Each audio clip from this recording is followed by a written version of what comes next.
বেহেশতবাসীদের খিদমতের জন্য 3 শ্রেণীর খাদেম থাকবে, যথা ফেরেশতা, হুর ও গিলমান। মুমিনদের যে সকল ছেলে অল্প বয়সে মৃত্যুমুখে পতিত হয়েছে তারাই গিলমান নামে পরিচিত হবে।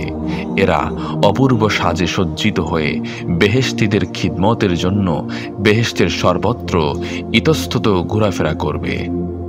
তাদের চেহারা চাঁদের মতো উজ্জ্বল ও কাচের মতো স্বচ্ছ হবে।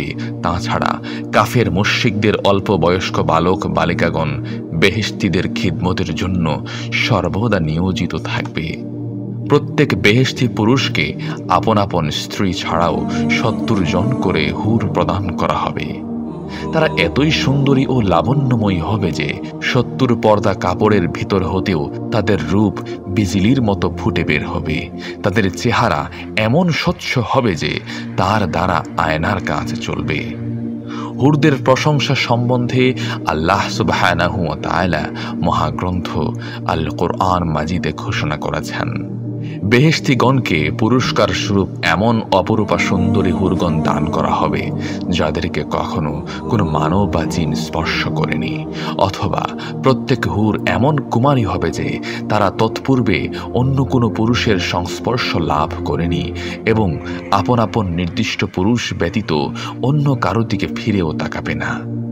হুরদের রূপ লাবণ্য সম্বন্ধে হযরত রাসূল আকরাম সাল্লাল্লাহু আলাইহি ওয়াসাল্লাম বলেছেন, বেহেশতের হুরগণ এত অধিক সুন্দরী হবে যে তাদের চেহারা বক্ষস্থূল, হাঁটু প্রভৃতির তাদের স্বামীগণ স্বীয় অবয়ব সম্পূর্ণ সুস্পষ্ট রূপে দেখতে পাবে।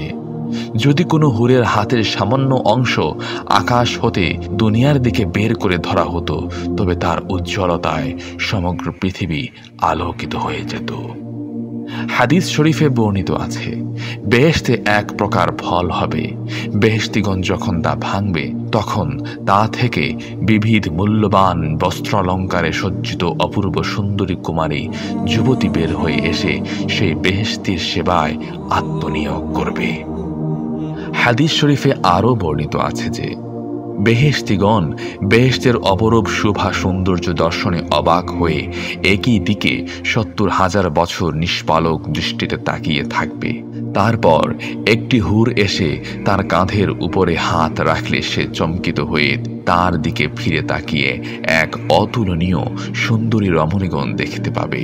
সে এতই সুন্দরী হবে যে তার শরীরের ভিতর দিয়ে সে স্বীয় অবয়ব দেখতে পাবে। তার পরিধানের অলঙ্কারের একটি ক্ষুদ্র মতিও এরূপ উজ্জ্বল হবে যে উহার দ্বারা দুনিয়া আলোকিত হয়ে যেতে পারত। হুরটি এসে তাকে সালাম করবে। সে সালামের জবাব দিয়ে জিজ্ঞেস করবে, তুমি কে? সে উত্তর করবে, আল্লাহ তাআলা তার কোরআনুল কারীমে আপনাকে যে হুর দানের ওয়াদা করেছিলেন আমি সেই হুরদের একজন। আপনার খিদমত ও সন্তুষ্টি বিধানই আমার একমাত্র কাজ।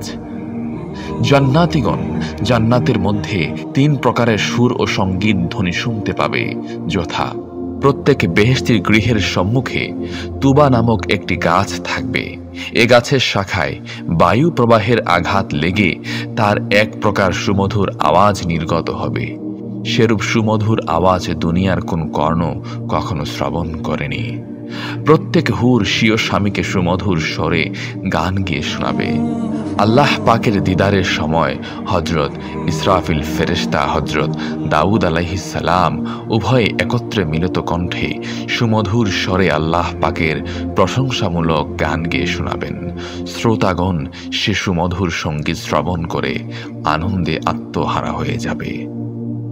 এ সম্পর্কে হাদিস শরীফে বর্ণিত আছে, জান্নাতের হুরগণ সমবেত কণ্ঠে এমন সুমধুর স্বরে গান গাইবে যে সেরূপ সুর ও স্বর দুনিয়াতে কেউ কোনোদিন শ্রবণ করেনি।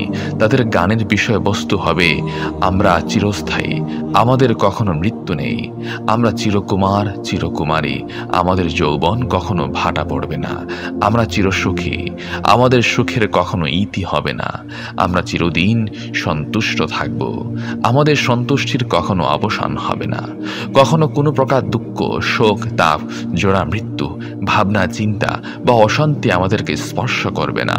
সেই পরম করুণাময় আল্লাহ তাআলার সহস্র প্রশংসা, যিনি আমাদের প্রতি সন্তুষ্ট হয়ে এইসব নিয়ামতের ব্যবস্থা করেছেন। আমরা সবাই তার